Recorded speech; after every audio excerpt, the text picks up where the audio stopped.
Bismillahirrahmanirrahim. Assalamualaikum warahmatullahi wabarakatuh. Alhamdulillahirabbil alamin. Assalatu wassalamu ala asyrafil anbiya'i wal mursalin wa ala alihi washabbihi ajmain. Alhamdulillahirabbil alamin. Allahumma sholli ala sayidina Muhammad wa sallim radhiyallahu taala an kulli sahabati Rasulillah ajmain. Walhamdulillahirabbil alamin. Baiklah, langsung saja kami dari kelompok 4 mata kuliah Al-Qur'an ingin mempresentasikan makalah yang berjudulkan pengertian mukjizat Al-Quran dan macam-macamnya. Dengan ini kami yang beranggotakan saya sendiri, Wiryo Sastrohandoyo, serta rekan saya, Novita Ramadhani dan Meliani ingin mempresentasikannya. Langsung saja makalah yang pertama, yaitu saya sendiri, Wiryo Sastrohandoyo, dengan materi pengertian mukjizat. Pengertian mukjizat. Menurut bahasa, kata mukjizat berasal dari kata ijaz, diambil dari kata kerja ajaza ijaza, yang berarti melemahkan atau menjadikan tidak mampu. Pelakunya atau yang melemahkan dinamai dengan mukjiz. Bila kemampuannya melemahkan, pihak lain amat menonjol sehingga mampu membangunkan lawan, ia dinamai dengan mukjizat. Menurut istilah, mukjizat adalah peristiwa luar biasa yang terjadi melalui seseorang yang mengaku nabi sebagai bukti kenabiannya. Dengan redaksi yang berbeda, mukjizat didefinisikan pula sebagai suatu yang luar biasa yang diperlihatkan Allah Subhanahu wa taala melalui para nabi dan rasulnya sebagai bukti atas kebenaran pengakuan kenabian dan kerasulannya. Kata ijaz dalam bahasa Arab berarti menganggap lemah kepada orang lain, sebagaimana Allah berfirman dalam surat Al-Maidah ayat 31, yaitu, "Mengapa aku tidak mampu berbuat seperti burung gagak ini, lalu aku dapat menguburkan mayat saudaraku ini?" Maksud kemukjizatan Al-Quran bukan semata-mata untuk melemahkan manusia atau menyadarkan mereka atas kelemahannya untuk mendatangkan esensial Al-Quran. Akan tetapi, tujuan yang sebenarnya adalah untuk menjelaskan kebenaran Al-Quran dan Rasul yang membawanya, dan sekaligus menetapkan bahwa sesuatu yang dibawa oleh mereka hanya sekedar menyampaikan risalah Allah Subhanahu wa taala, mengkhabarkan dan menyerukan. Berikutnya, unsur-unsur mukjizat sebagaimana dijelaskan oleh Quraisy Shihab adalah: 1. Hal peristiwa yang luar biasa. Peristiwa-peristiwa alam yang terlihat sehari-hari walaupun menakjubkan tidak dinamai mukjizat. Hal ini karena peristiwa tersebut merupakan suatu yang biasa. Dan kedua, terjadi atau dipaparkan oleh seseorang yang mengaku nabi. Hal-hal di luar kebiasaan tidak mustahil terjadi pada diri siapapun. Apabila keluar biasaan tersebut bukan dari seseorang mengaku nabi, hal itu tidak dinamai dengan mukjizat. Demikian pula sesuatu yang luar biasa pada diri seseorang kelak bakal menjadi nabi, ini pun tidak dinamai mukjizat. 3. Mendukung tantangan terhadap mereka yang meragukan kenabian. Tentu saja ini harus bersamaan dengan pengakuan sebagai nabi, bukan sebelum dan sesudahnya. Di saat ini tantangan tersebut harus pula merupakan suatu yang berjalan dengan ucapan sang nabi. Dan yang keempat, yaitu tantangan tersebut tidak mampu atau gagal dilayani. Bila yang ditantang berhasil melakukan hal yang serupa, ini berarti bahwa pengakuan sang penantang tidak terbukti. Perlu digarisbawahi di sini bahwa kandungan tantangan harus benar-benar dipahami oleh yang ditantang. Selanjutnya, B. Macam-macam mukjizat. Menurut syahur mukjizat dapat diklarifikasikan menjadi dua, yaitu: 1. Mukjizat material indrawi. Artinya mukjizat yang tidak kekal, maksudnya mukjizat jenis ini hanya berlaku pada nabi selain Nabi Muhammad SAW. Dan juga mukjizat ini juga berlaku untuk zaman tertentu, kapan mukjizat itu diturunkan. Dan yang kedua adalah mukjizat imaterial. Artinya mukjizat ini bersifat kekal dan berlaku sepanjang zaman. Mukjizat tersebut adalah Al-Quran Al-Karim. Hal ini menurut syahur karena Muhammad atau sebagai penerima mukjizat ini nabi terakhir, sehingga mukjizatnya harus memiliki sifat abadi dan berlaku sampai dunia ini hancur. Secara gampang, syahur membedakan mukjizat Nabi Muhammad dengan nabi-nabi sebelumnya. Baiklah, materi selanjutnya akan dibawakan oleh rekan saya, Novita Ramadhani. Waktu dan tempat saya persilahkan. Segi-segi kemujizatan Al-Quran. Menurut Syekh Muhammad Ali Al-Syabuni, dalam tulisan Utsman menyebutkan segi-segi kemujizatan Al-Quran, yaitu yang pertama, keindahan sastranya yang sama sekali berbeda dengan keindahan sastra yang dimiliki oleh orang-orang Arab. Yang kedua, gaya bahasanya yang unik yang sama sekali berbeda dengan semua gaya bahasa yang dimiliki oleh bangsa Arab. Yang ketiga, kefasihan bahasanya yang tidak mungkin dapat ditandingi dan dilakukan oleh semua makhluk yang termasuk jenis manusia. Yang keempat, kesempurnaan syariat yang dibawanya yang mengungguli semua syariat dan aturan-aturan lainnya. Yang kelima, menampilkan berita-berita yang bersifat eskatologis yang tidak mungkin dapat dijangkau oleh otak manusia, kecuali melalui pemberitahuan wahyu Al-Quran itu sendiri. Dan yang terakhir, terpenuhinya setiap janji dan ancaman yang diberitakan Al-Quran. Beberapa dalil tentang kemujizatan Al-Quran, yaitu pertama, Al-Quran tersebar luas di muka bumi ini, termasuk di Jazirah Arab, khususnya di kota Mekah, yang merupakan daerah yang belum mengenal peradaban dan kebudayaan. Metropolis sebagaimana yang telah dihasilkan oleh berbagai masyarakat yang dianggap maju. Hal ini merupakan satu alasan yang membuktikan bahwa Al-Quran bukan hasil dari hukum alam biasa. Itu karena hukum alam sendiri menegaskan bahwa Al-Quran merupakan cerminan dan sandaran bagi peradaban masyarakat. Dengan cara ini,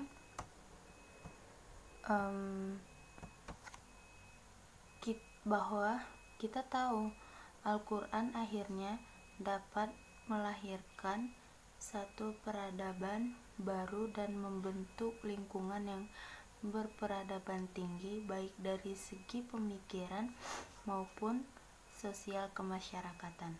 Yang kedua, Al-Quran dibawa oleh Rasulullah SAW dan juga disebarluaskan kepada penduduk bumi ini oleh salah seorang penduduk Mekah yang belum pernah mengecap pendidikan dan pengajaran meski hanya sedikit. Dan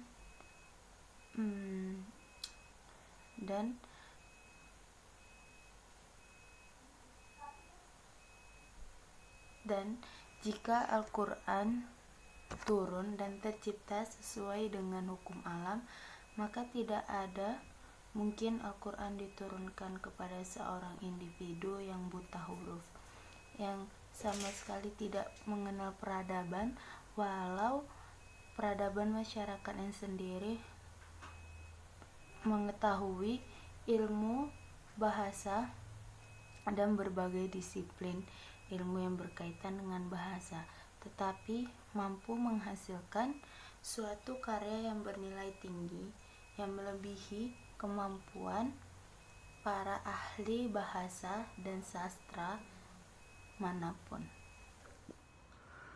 Materi selanjutnya yang akan dibawakan rekan saya itu Meliani. Waktu dan tempat kami persilakan, segala hormat. Bismillahirrahmanirrahim. Baik, saya akan melanjutkan materi yang selanjutnya. Adapun materi yang selanjutnya ialah bukti kemukjizatan Al-Quran. Ada beberapa fakta historis dan juga sejumlah nas yang dapat kita nilai sebagai bukti bahwa Al-Quran adalah benar-benar mukjizat. Di antaranya, yang pertama, keyakinan kita bahwa Al-Quran yang sekarang ini kita baca, yang terjaga dan termaktuf dalam lembaran-lembaran mushaf, adalah benar-benar Al-Quran yang dibawa oleh Nabi Muhammad SAW dan beliau sampaikan dan juga bacakan kepada kaum muslimin sejamannya dalam rentang waktu sekitar 23 tahun. Keyakinan ini berdasar atas kenyataan bahwa Al-Quran diterima dan disampaikan dengan sandaran sanad yang mutawatir dari satu generasi ke generasi berikutnya. Hal mana memberi jaminan akan orisinalitas dan otentisitas Al-Quran.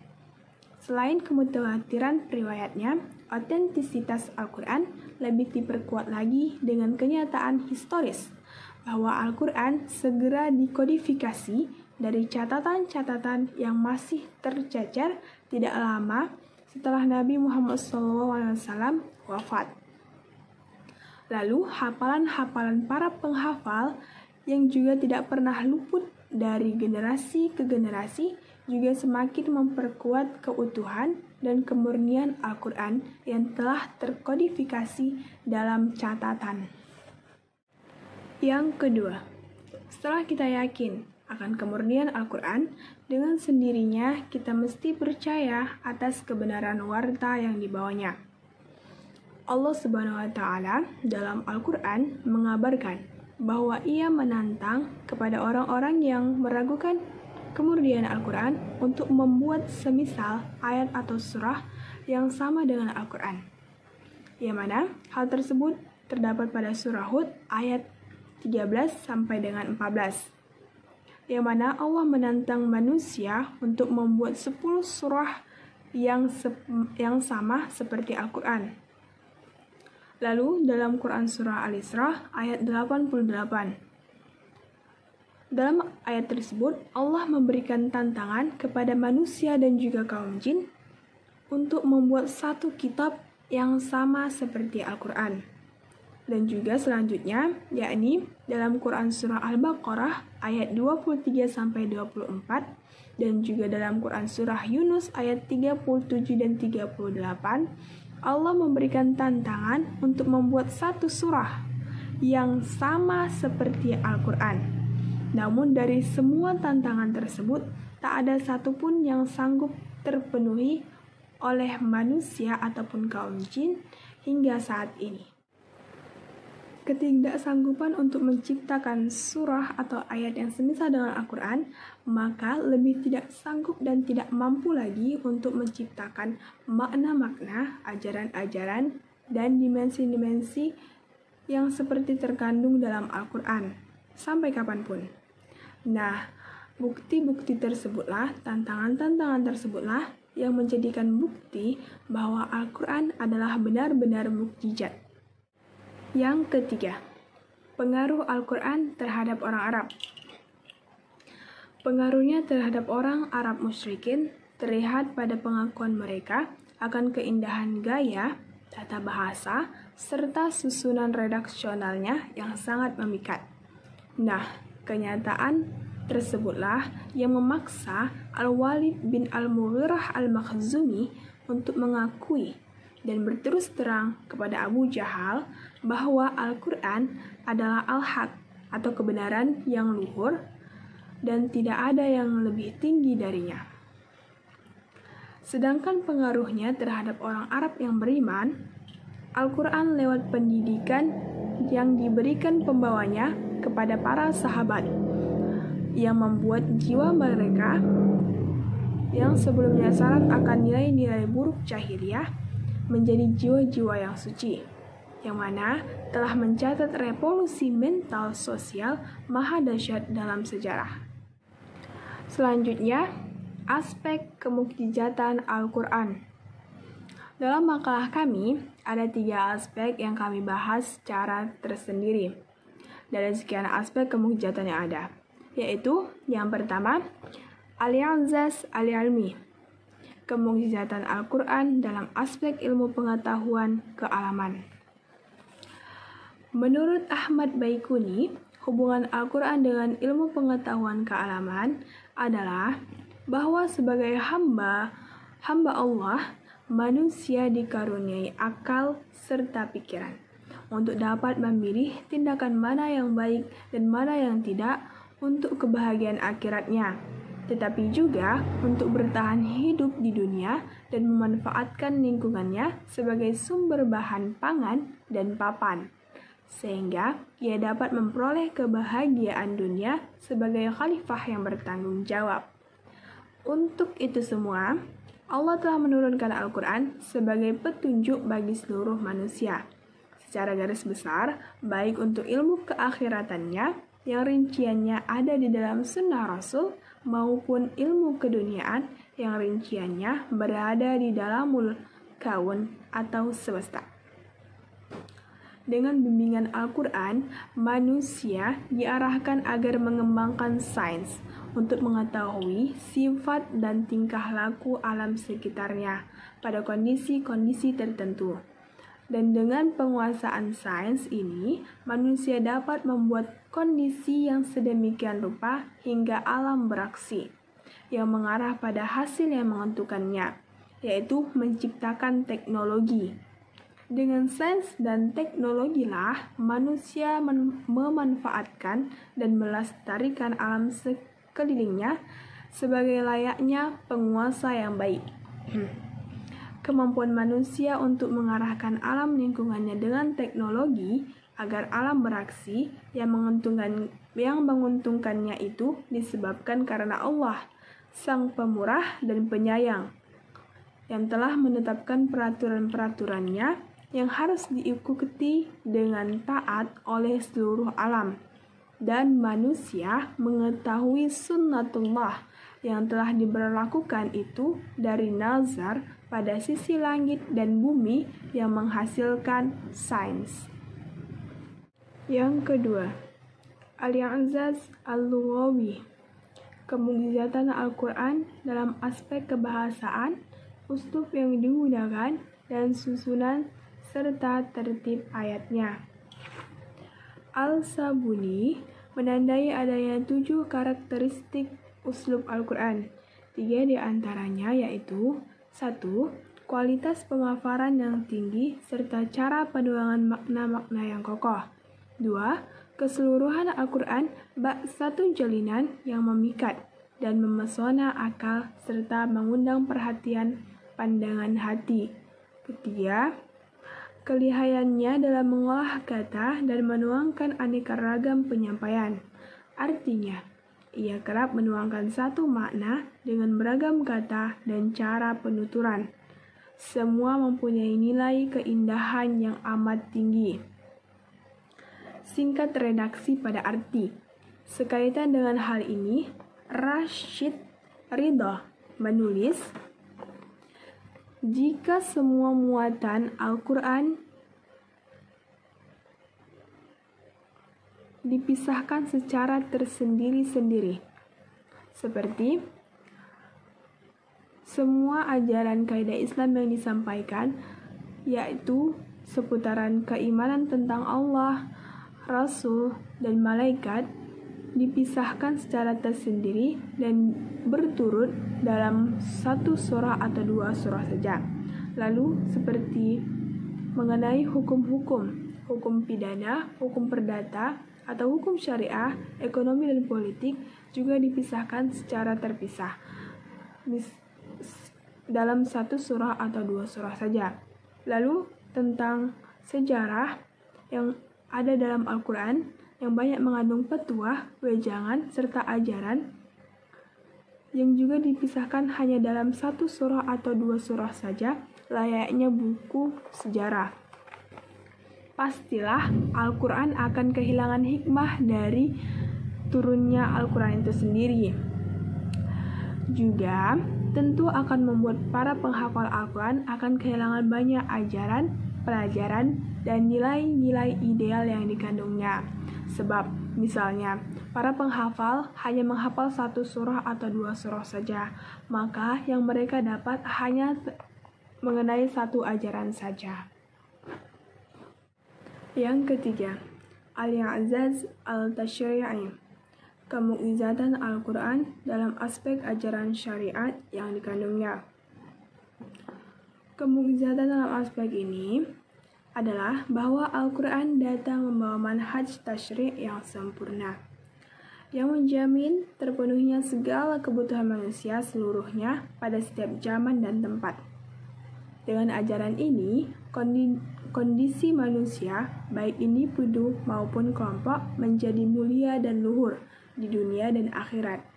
Model tasyri'i Qur'ani ini sangat berbeda dengan semua jenis hukum, aturan, dan perundangan buatan manusia. Masmu' Abu Talib menelik beberapa butir yang menjadi bukti kemukjizatan Al-Quran dalam aspek ini. sebagai berikut. 1. Memperbaiki dan meluruskan akidah dengan jalan menunjukkan manusia akan hakikat asal kejadian atau al-mabda dan akhir atau al-ma'ad, kehidupan serta kehidupan di antara keduanya.